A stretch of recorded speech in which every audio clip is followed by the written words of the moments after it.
Welcome to this episode of the Entrepreneurial Clinician podcast, where we are doing a deep dive this season into what is self-care, what does it mean, and why aren't the things I've been doing working?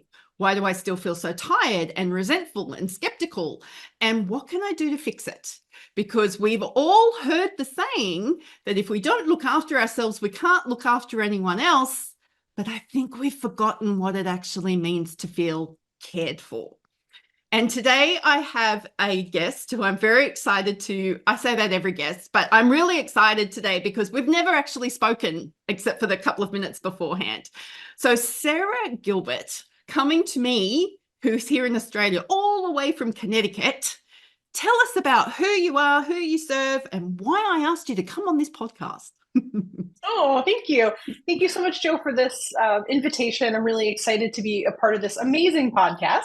Thank I you. am, as you said, my name's Sarah. My pronouns are she and her. I have been a therapist in private practice for a decade now. Obviously, I've been a therapist for longer than that. And I am also more recently a coach supporting fellow therapists, mental health professionals. And the through line between both of those businesses is I help people kind of tune out the noise of other people's expectations, problematic mindsets, limiting beliefs to get closer to the truth of who they actually are. And so I'm so excited for this conversation because in my coaching work, I'm just shifting that focus and kind of shining a light on my fellow colleagues who I think need a lot of support and oftentimes struggle to reach out for that. So I'm so glad to be here. Oh, and thank you for being so upfront and honest about your work and how you help us filter out the noise and get to know what's really going on for us. Because one of the things that will become really evident as we go through this conversation is how we as health professionals are so good at the stoic face. And I think we've learnt to do the stoic face to the stoic nervous system, to the stoic heart, to the stoic soul, and then hopefully you learn how to tap into those things. So Sarah and I we've met online, we've seen each other around a bit. And then one day I was on Instagram and you created this post. It was a carousel post and your Instagram handle is hilarious, by the way. It's called Snark and Soul. So just plug Thank for you. Sarah's Instagram post there. And your first slide, I'm going to read it out to people. Your first slide on this carousel post was, and I'm reading it, that's why I'm not looking at the camera, how Mm-hmm. I went from being a burnt out therapist to loving my healing work again without leaving my career or turning my life upside down. And I remember reading that and going, oh, what's next? What's next? What's next? And the beautiful thing is if you go through the 10, because at that stage, Instagram only let us do 10 slides on a carousel post, she actually gives you the answers.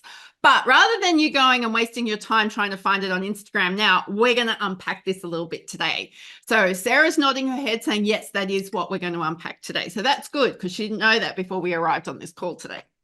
So, Sarah, before we get into what you did to help, rebuild yourself, can you share with us what did burnout feel like for you? How did you know that you were burnt Yeah. out? Oh, existential dread would be the most concise way I can describe it with words. I'm getting chills as I'm even thinking about it. Honestly, I'm reminded of a really entrenched memory in my mind. It was in, I believe, 2021. I had just dropped my daughter off to school and for a day of elementary school, and I just had canceled all of my sessions for that day and maybe the next, or I was thinking about canceling the next day too. Mm, I remember walking into my house and literally just laying on the couch with Netflix playing. I was just binging Schitt's Creek all day. yeah. I was at the point of this is literally all I'm capable of doing. I did the bare minimum. I got my child to school, made sure she had what she needed, and Yeah. now I cannot be anything to anyone. Right. And I did. I watched that. I kind of watched or listened as I was just kind of almost catatonic on the couch for the day. So that's when I was really like, ooh, oh, okay, this is more than just like, oh, hey, I need a vacation. This is like a Mm. deeply troubling situation. Yeah, wow. And it wasn't just one day. Like, could you Mm-mm. picture like leading up to that? Because I know I like Yes. to describe burnout as like the frog that's being boiled and doesn't even realize that it's being boiled in the pot. So what was going Yeah. on for you before this day of realization? Yeah, I love that expression. I've heard you say that before, and I love it because it does feel so accurate that there's Mm, little clues that looking back we can be like, oh wow, that was going off the yeah. rails way before I realized it. So I would notice things like I was regularly just annoyed, frustrated with my clients in session. I was really thinking how amazing it would be to just quit my job and go work at Starbucks, which is I don't know if you have them in Australia, but this is like a coffee chain Oh hell, I here in the know about States that Starbucks. Yeah, yeah, okay, I wasn't sure yeah. if they were in Australia. Yeah, yeah, yeah. I Yeah, yeah. love, So yeah. I'm like, So you're really desperate if that's where you want to go work. Like, yeah, yeah. I was just like, okay, gosh, that sounds amazing. Free coffee and like I can leave work at work. Like it started really sounding appealing to me. I started really being excited when clients would cancel or no yeah, show, which generally a no show really irritates the crap out of me. And I noticed it wasn't just a bad day. It wasn't just like, oh, I had a really tough session. So of course it makes sense. I feel that way. It was just kind of building up. And I would notice that even after a week off from, mm, taking vacation from right. work, as soon as I got into my first session, I'd be like, oh, there's that feeling again. I'm right back to being resentful. I'm right back to feeling frustrated. And I'm really starting to wonder, why the heck am I even a therapist? How did I get here? What am I doing? So that's what kind of signaled to me like, oh, there's a bigger concern here than just kind of feeling a little bit stressed out or Mm, overdue for a vacation. yeah, It yeah. was a series of events that kind of stacked up over time. Yeah, wow. And you've used some really great terminology there that can give us all some key insights. So I too used to get excited about clients no showing or canceling. Whereas when I was really engaged with my work and really excited about my work, I'd be like, no, no, no, no, no, you can't do that. I'm ready to go. I've got things we've got to talk about. I've got stuff I want to help you achieve. Like, I want to Yeah. hear your stories for the week. Come on, let's go. And then all of a sudden Yeah. to be going, oh, thank God this person didn't Yeah. show up today. And then and then I don't know about you, but I would just stare at my inbox for that hour or Yes. that 45 minutes, not necessarily do anything else worthwhile. But for me, it was just like, I'm just staring at my inbox, wishing it would go away. Mhm. It's like, I don't Yeah, I care. get the little yeah, I get the little email notification like, oh, not today. Yeah, Yeah. exactly. If one Yeah, and I more noticed person wants me to do one more thing, somebody's gonna die. Yeah. that's it.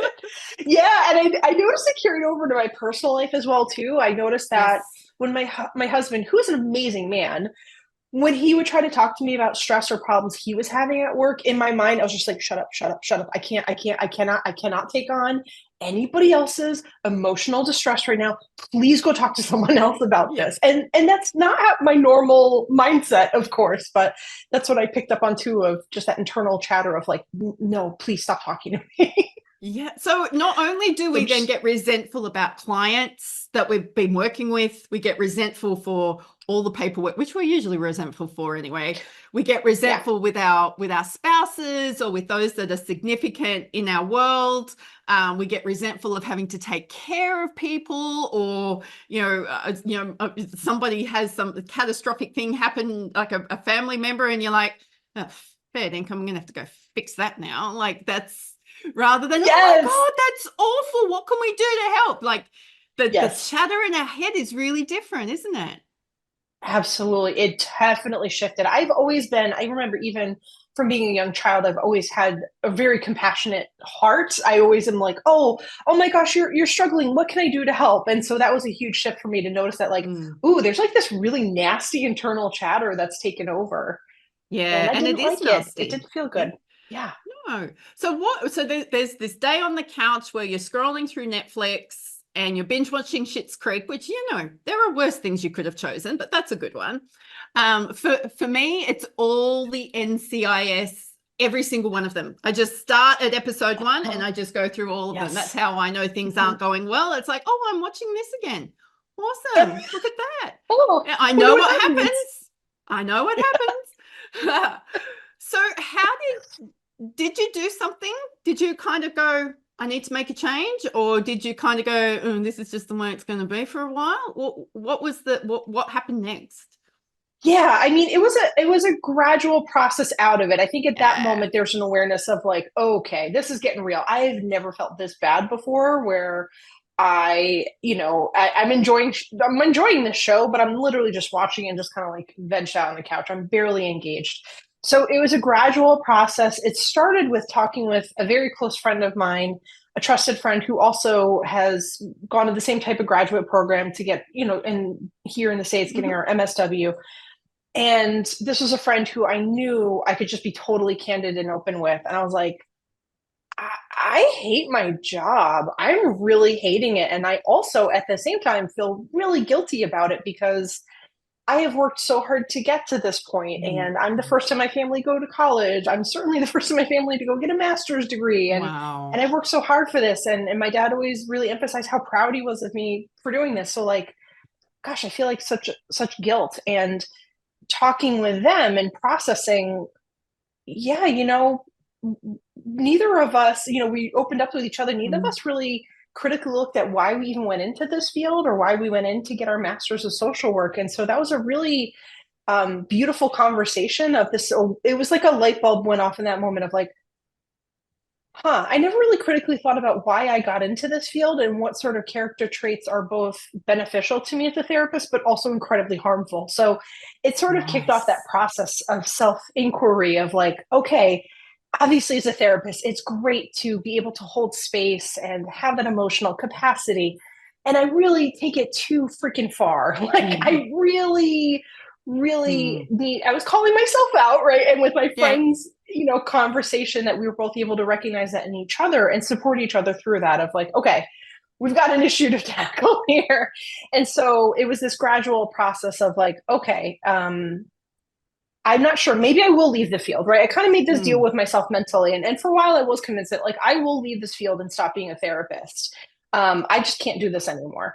Yeah. And in the meantime, until I get there to a point where I can financially make that happen, I'm going to work on these personal changes of how I show up for myself in my own life to at Mm. least make it suck less while I still have to Yeah. do the therapy work to pay the bills. And so it wasn't like a one choice thing or a one thing. It was actually kind of, I think, a whole combination of things. But I would say the most important thing for me was really getting honest with myself about why I got into this field and how my own family of origin issues played into that to empower me to make different choices in how I show up for myself and show up for people in my life. Wow. Thank you again for being so incredibly vulnerable with that for us, because I think all of us who are listening, we all went to health professional school of one sort or another. We could have gone to business school. We could have gone to engineering school. We could have gone to marketing school. We could have gone, let's make $1 million in 3 months school. I'm joking now. There's no such thing. Well, there probably is, but I Yeah. don't know it. Uh, Somebody's selling it on Instagram. You know they Somebody's are. selling it, yeah. But so we went to health professional school on purpose, right? So we went there because we wanted to make a difference. We wanted to help people. We wanted to make things different from the way we had experienced that. We don't necessarily know that, right, at the beginning, but in the end, that's what Mhm. we just like, oh, I'm working out my own shit here. Excuse my Yes. language. And I think Yeah. every private practice owner or somebody who's in leadership in a private practice, we've got the double whammy because every business or entrepreneurial journey is a self-inquiry process. But then Mhm. every health professional journey is a self-inquiry process. And yet we can get so focused on, I need this many clients in this many weeks, in this many days, at this many hours, at this many rates. And then, oh my God, now we're COVIDing. Holy crap, now Yes. we're COVIDing. Oh, look at that. Something's happening over there in our White Yeah. House. That ain't good. Sorry, I have to call out your politics because I don't know how you guys survive it. Right. And then all of a sudden this rhythm goes like this, Yes. and then we're out of Yes. rhythm, and then our head's wobbling, and then we're like, watching Schitt's Yes. Creek. Yes. Yes. And I will say you've named so beautifully like so much of kind of I resonate with pretty much everything you're saying because part of that conversation with my amazing friend Charlie was, oh crap, we went to grad school as a trauma response. Like there was just no inquiry about it. For me, it was Yeah. always just like, well, I've always been naturally good at this. I've been a good listener and that's easy for me. And I don't know, it doesn't seem Mm. easy for everybody, but it's really easy for Yeah. me. So clearly, that's what I'm supposed to do. I'm supposed to be a therapist, and I'm supposed to get a master's degree so I can get a good job at a nonprofit agency and get licensed and do all the things. And when I launched into private practice, the joke's on me. I had no idea that that was a self inquiry process or professional development. No idea. I just knew I hated the agency that I worked at and I needed to leave the agency. It was a very, I look back in hindsight now and I'm like, how did that work? How am I still here in my private practice 10 years later? Because I didn't know what I was doing. But now I see so clearly too that what also impacted things for me, everything you described about the impact of Mm. COVID, is that in my therapy practice, I work with a very marginalized population. I focus on working with transgender people and the people who love them. And so there's also this added Mm. element of a lot of vicarious trauma that comes Mm. with the work. And especially, as you mentioned, we're in a little bit of a political hot mess here in the States, and we have been for some time.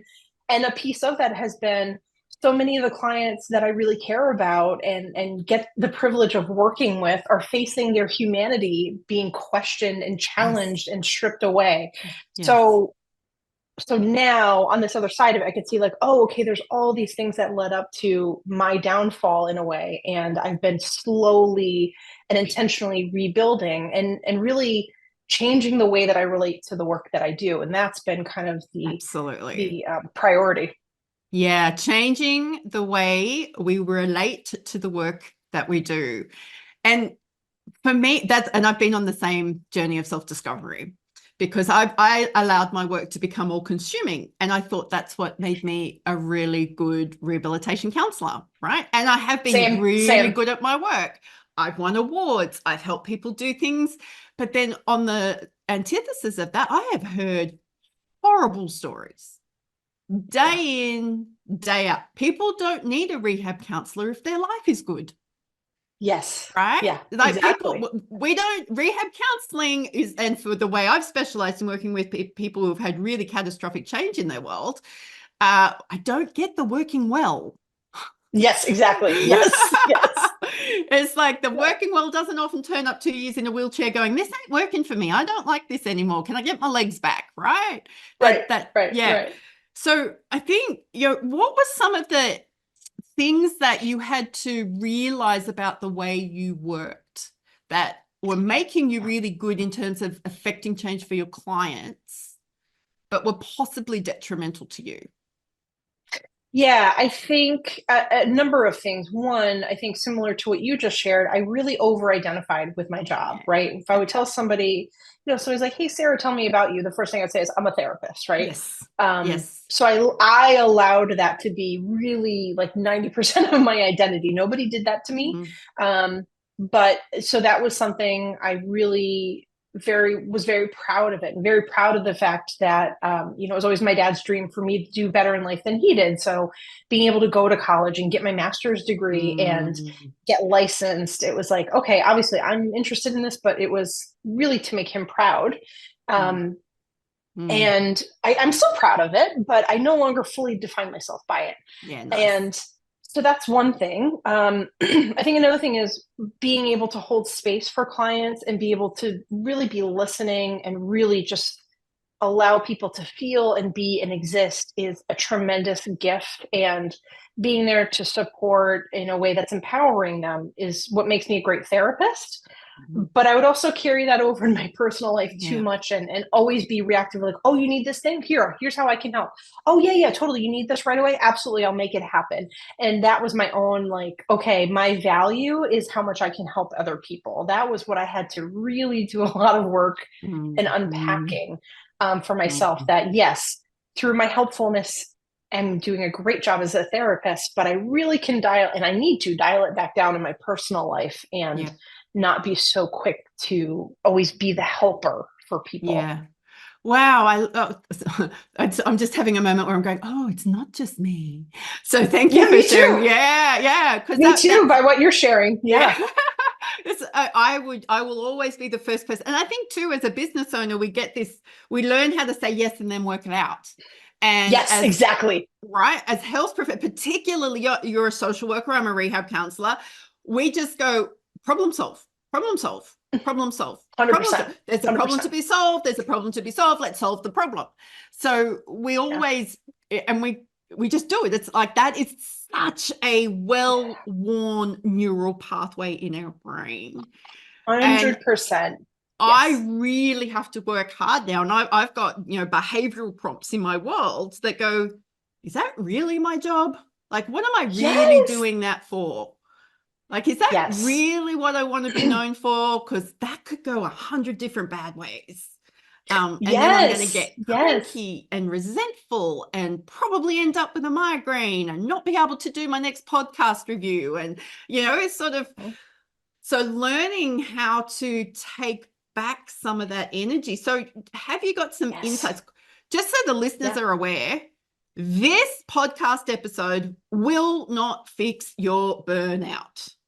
Right. I just want to be really good. We're going to give you some insights and some clues, but you really need to listen to what's being said here and then go get resourced. So if you're sitting here going, oh, Sarah's going to tell me the magic formula of how this is all going to be fixed, I can assure you she's not. No, sorry. I would love to, but because she cares, and she's not going to sell you a lie like how to make $1 million in 3 months by not doing anything. Anywho, let's return to topic. Yes. What are some of the keys you've already got the question. Yeah. That's okay. Yeah. So I can think of a few things that come to mind right away. One of the things I will say is really changing my relationship with asking for help and getting resources for myself. So I have been blessed with the opportunity to work with a fantastic mentor for years, Carrie Nola. And one of the phrases that she has said in different iterations just has kind of planted itself in my brain of what is mine to do? And so similar to what you were just talking about, like that's kind of how I anchor into, I even had it as like a little post-it note on my computer monitor. What is mine to do? I can hear that a client needs X, Y, and Z. I can hear that my husband needs X, Y, and Z. And it makes me pause to say, okay, that is something that is happening to someone I care about. Is it my job to fix it? And I know that might sound so simple and trite, but for me, that truly has been huge. That mantra of just like, okay, hold on a second. Yes, I'm noticing the automatic pattern of like, go fix, but like, is this mine to do? And so that's one thing that's been super helpful. The other thing has been a lot of journaling and really like radical inquiry. And, that friend that I mentioned that I talked with earlier, Charlie, my friendship with them has been so beautiful because it has really prompted me in a very loving way. Like it's really prompted me to kind of challenge myself and call myself out on some things of like, okay, well, if I'm showing up in my friendships in this way that like, I need to always be the person that's there and help out, what happens if I change that up a little bit? And so I've been really intentional with even little things of like, if a friend is texting me and saying, hey, could you help out with this thing? Pausing and saying, all right, do I have time for that? Do I have the skills to do that thing, right? I happen to sew. That's one of my hobbies that I've had for decades. And so oftentimes I'll get inquiries to like, hey, can you help sew this thing? And that was one of the things I started with, of just kind of catching myself and not automatically answering like, yes, no matter, I'll figure it out. Oh, you need that in 2 hours? Sure. I'll drop everything else that I'm planning on doing and just, hem that dress for you. Absolutely. So that again, I know it's that example is really small, but that has been a pattern of reprogramming for me that's been really helpful. Of okay, Sarah, you can be helpful. It doesn't mean you have to be. And noticing how people stay in my life, even if I don't drop everything and bend over backwards to help them, has been really validating. And I think of it as a series of ongoing practices to heal, because I didn't get here overnight. And so it's like this ongoing practice to slowly build. And one thing I'm always pretty open with, and will continue to be open with in my Instagram posts, is I've been engaging in things that I used to laugh and scoff at 10 years ago. Like, talk to me about like Reiki and sound healing. I would have absolutely made fun of anybody who does that. 2014 me would have been like, okay, woo woo, whatever, go off with your drum and singing bowls. But now, like literally yesterday, I went to a Reiki and sound healing session that my friends do, and it was amazing. So Yeah. I guess that's the benefit of kind of getting to such a tragic place of burnout is for me, I was at such a point of desperation. I was like, I mean, it doesn't hurt to try. I mean, clearly my way of doing things has not worked out. So might as well try some sound healing or some breath work. And maybe it's a bunch of woo-woo crap, but I don't know, maybe there's something to it. And it's actually been really helpful. That's So wonderful. Thank you and I was laughing so hard as you said that, because I've got friends in my world that have known me for as long as my career's been going on, and they go, "You do what now?" yeah, yes. Are you still the same person? Joe, you just put a post up about enjoying the journey. Can I remind you that we were never allowed to talk to you about the journey. It always had to be about the destination. I'm like, Yes. we're going to call that wisdom and maturity, people. Wisdom and maturity. Yes, yes. It's kind I think of it sometimes as like, oh, okay, it's kind of like my iPhone got upgraded to new iOS, right? Okay, this current iOS has new features. That's a great way to think about it.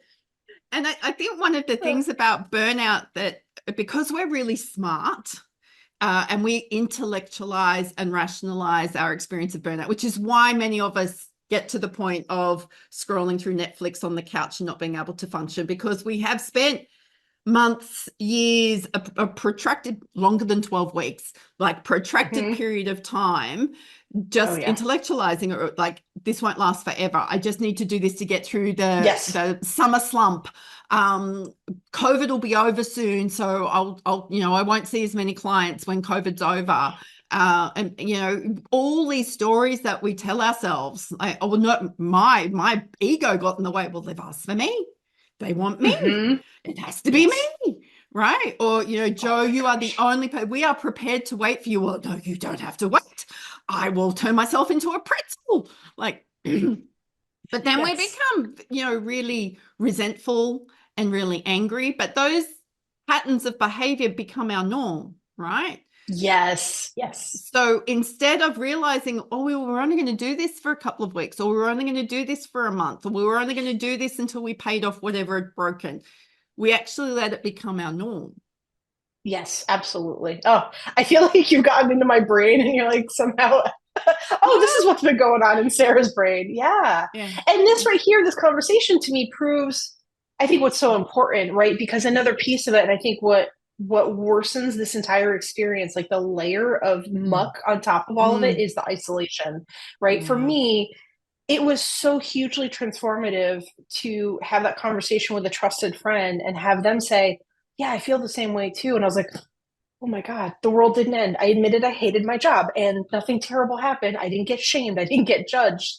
And I think that's so important. I wanted to just speak to that too, because I think there's such a discourse out there that, well, you signed up for this work, so deal with it, right? Like you signed up to be of service. And I can't tell you how many I was actually off Facebook for a couple of years completely because I couldn't stand the judgment and shaming and criticism in therapist groups of, oh, well, if you're feeling burnt out and stressed, it's unethical, right? And I feel like that prevents so many of us from being honest and admitting how we're doing, because we feel like if I'm honest, then somebody's gonna get the ethics police after me or say something horribly unhelpful. So that's another reason why I'm really happy to be so transparent and open today in a way I've never been before on a podcast, because I know I'm not the only one feeling this way, and I hope to even inspire one person to find some trusted person in their life to share with and try to problem solve,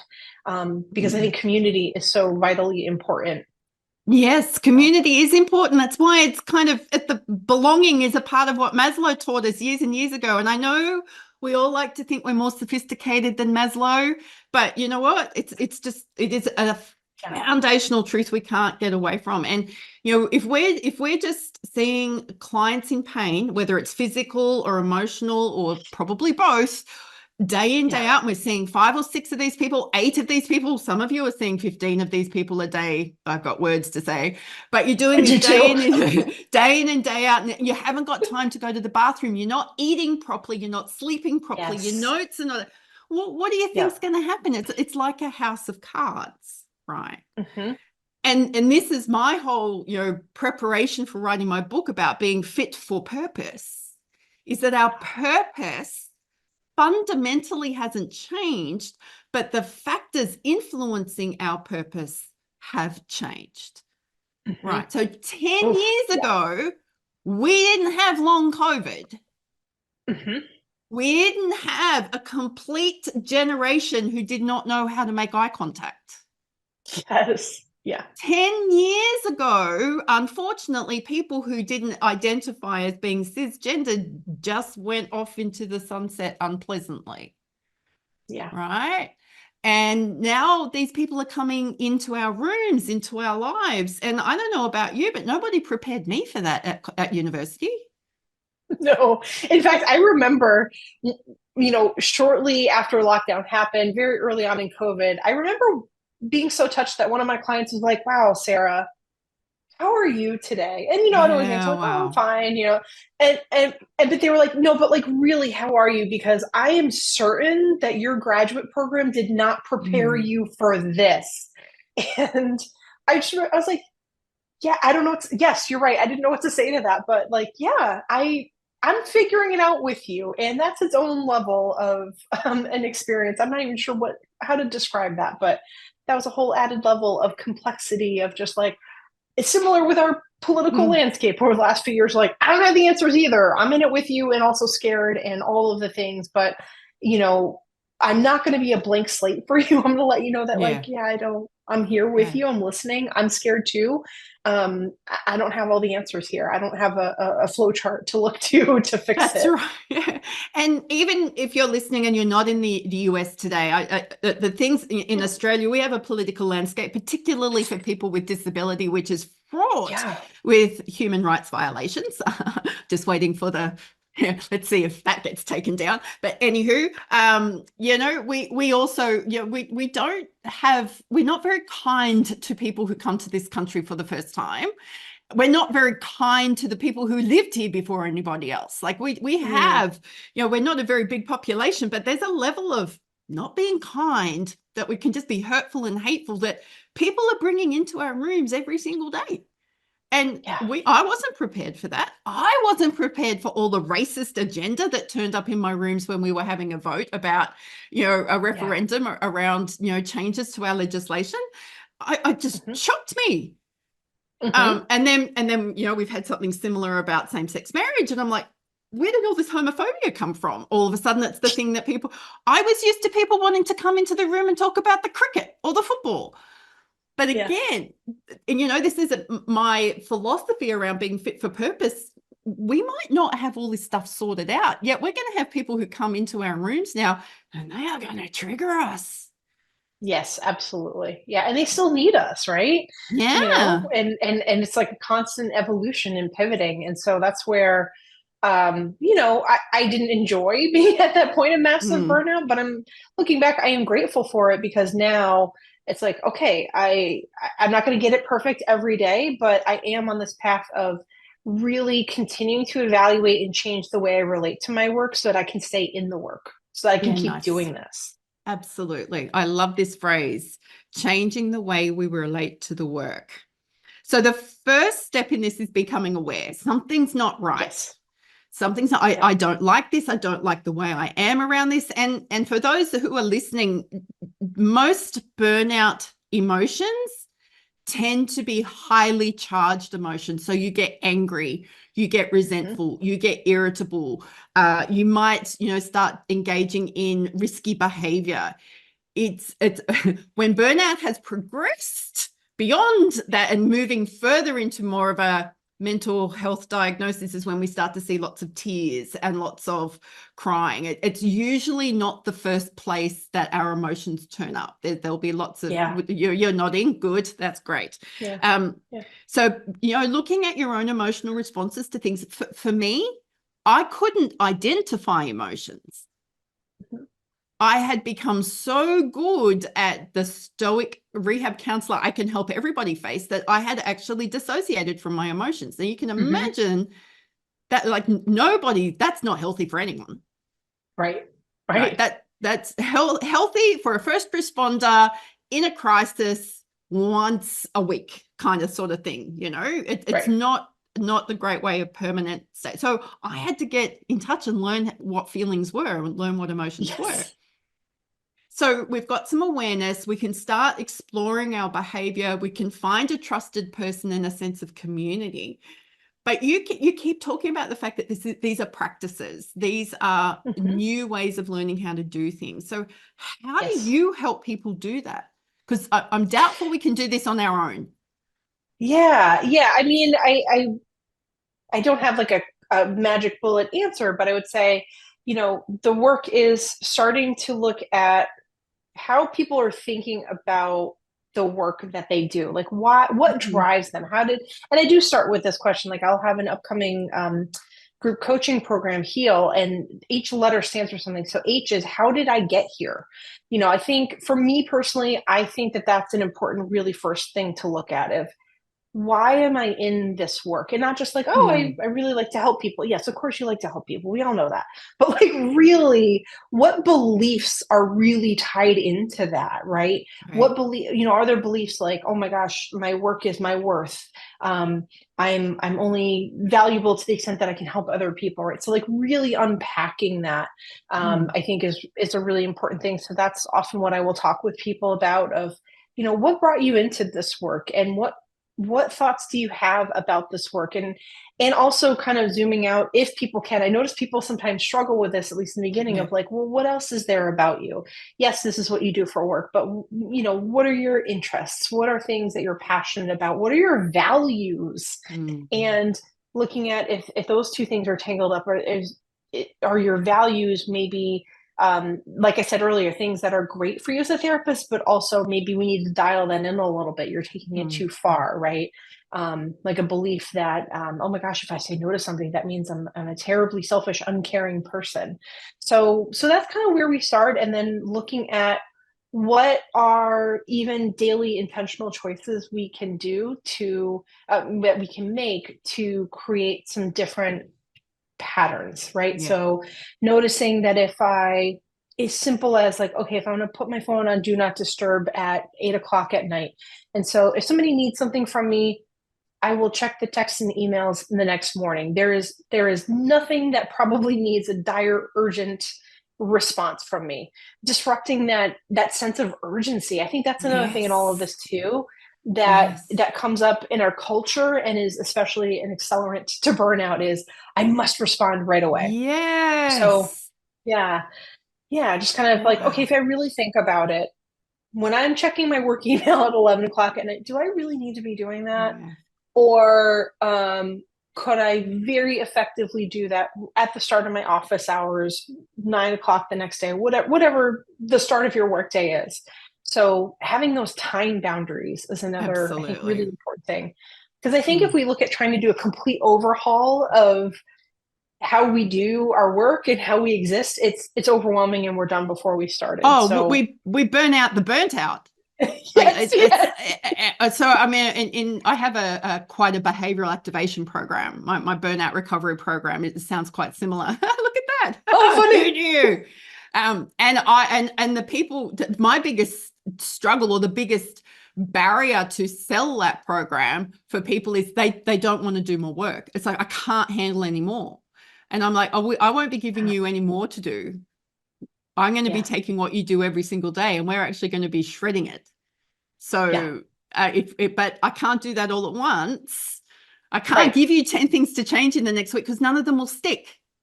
Exactly. Yeah. And so that's why I literally start very small, right? Yes, with like, and it has to be small. Literally. Yes. And build like habit stacking, right? Like, okay, once I've got this established and I'm checking in with myself, to look at, okay, what am I noticing in terms of my stress level? When I don't check my email past 6 p.m., yes, it's initially uncomfortable, but then eventually like, wow, when I'm not constantly checking my email, I have space for all these other things in my life. Or I'm noticing I'm sleeping better. Any number of those things. So that's part of the experience too with my work, is not just, trying new things, but getting in the process of checking in with ourselves. Because like what you shared with your own experience, that's not our default to check in with how we're doing. Just go, go, go. So to me, that's an important ongoing thing of like, yes, I did this thing. Now, how does it feel? What am I noticing that's different? Yeah, really nice. So I'm going to ask you the question. Since Yeah. we've been talking together now for 45 minutes. How are you feeling? Oh my goodness. It felt like I honestly thought we've been talking for maybe 10 minutes. I know. So is it feeling good? Yes, definitely. Yeah, Yeah. I nice. feel like we get each other, and it's nice to have that kind of synergy too. And I think this is what's so, it kind of proves the point I made earlier about the importance Correct. of community. Yeah. Yeah, that's why I asked the question. Yeah. Because as a Yeah. coach working with really smart people, you have to find a way to hack their smarts. And for those of Yes. you who aren't watching this on YouTube, you see Sarah's face going, well, that was an unexpected question. How am I supposed to answer Yes. that? But I did it deliberately in the moment because Yes. I knew that there was going to be a positive response, but also wanted to help people Yeah. see what it's like in the moment, to check Yes. in with Yep. yourself in the moment. And Yep. if you can't name an emotion, that's okay. Just go, well, there's where I start. Hmm. That's where I start. Or if I'm hungry, it's like, well, I Yeah. need to eat, Yeah. right? I need to pee means you need to go to Yes. the bathroom. And I bring that one up because I have seen every health professional I know of hurt themselves physically and physiologically for the sake Yeah. of their patient. Yes. Day in Hmm. and day out and day in and day out. And Hmm. number one, we don't have to. We actually don't. We have control over our timetables. Unless you're working in an emergency department, you people, I've got a whole stack of stuff. For you guys who work in Hmm. emergency medicine, we can do something different there. But Yeah. for the rest of us, we can actually Yeah. schedule breaks. We can Yeah. actually replace coffee with water twice a day. We can actually, start practicing nutritionally rich food instead of sugar laden food. And as much as we want to think about the next AI hack, Hmm. AI is going to take the simple work away from us. AI will not be able to contend with the complexity of the human condition, which means we need to be getting ready for more complicated, more difficult, more multiple issues turning up in the room at the right time.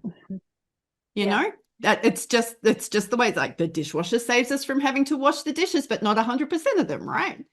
AI Hmm. is going to create the same thing. It's just going to take away some of those people that maybe who didn't need a human, and we're going to be left with the humans who really need humans. Yeah, Yes. very cool. Absolutely. Yeah. So I love what you said before about what Kerry Nola gave you. So shout out to Kerry Nola, about what was on your little post-it note, which is what is mine to do. So I love that as a sticky note. Mine was who can do this for me.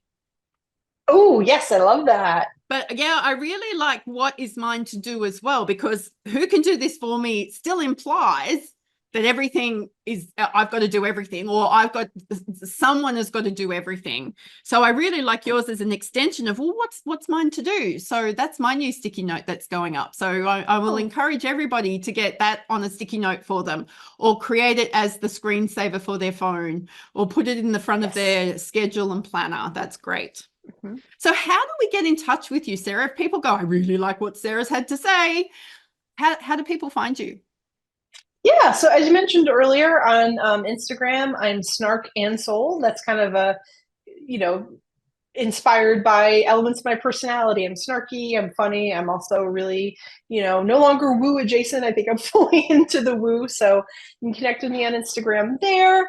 My website is sarahgilbertcoaching.com. You can also check out my website and sign up for my email list through there as well. But yeah, those would be kind of the two things. I'm on Facebook a little bit too, but I really mainly hang out on Instagram. Nice. I like that. You answered that question extremely well. What types of things do you email people about? So if people are going to sign up for your email list, what can they expect to receive? Yeah, so I'm a little unconventional in that I'm really transparent about I'm only going to email when I feel like I have something of value to share. So it could be a reflection, could be a mindset shift, maybe a journal prompt. I'm not somebody who's going to flood your email inbox all the time because that's what you're supposed to do as an entrepreneur. So I kind of I'm a little newer into it. We'll see how it goes, but that's just what feels right for me. Of when I feel like I have something meaningful to say, or an offer to let you know about, then I'll send you an email. But yeah, so kind of a mix of things to help you change and look at how you're relating to your work and where there might be some areas of improvement. Wonderful. I'm going to go sign up for that because I did a big Yes. purge of emails because I, like you said, just because you've got them doesn't mean that they're going to be valuable. So the final question, the big question, when we finally get to meet each other in real life and we will be going out for coffee, Mm. what will I be ordering for you? I love iced coffee, just black iced coffee. Oh, I'm a thank God for simple that. girl. Yeah, even in the dead of winter, sometimes I'll get looks when I go to my local coffee shop, and it could be 0 degrees outside. I'm still going to order an iced coffee. Ah, that's fantastic, Sarah. Thank you so much. Yeah. So this has been the Entrepreneurial Clinician podcast, and I have been with Sarah Gilbert today, and I think we've just become really good friends in the space of an hour. So look out for more collaboration between us because I've just put that out there into the world. Sarah, it has been such a pleasure to get to know you today, and thank you for helping me realize it's not just me. And I'm going to change You. my tagline from today because we've talked about this on Instagram as well. So for those of you listening, be sure to read the show notes and find out more about Sarah. You can find out who Kerry Nola is because she talked about Kerry Nola. And I'll even put a link into my burnout recovery program if anyone's interested in that as well. But until next time, go be your flawsome self.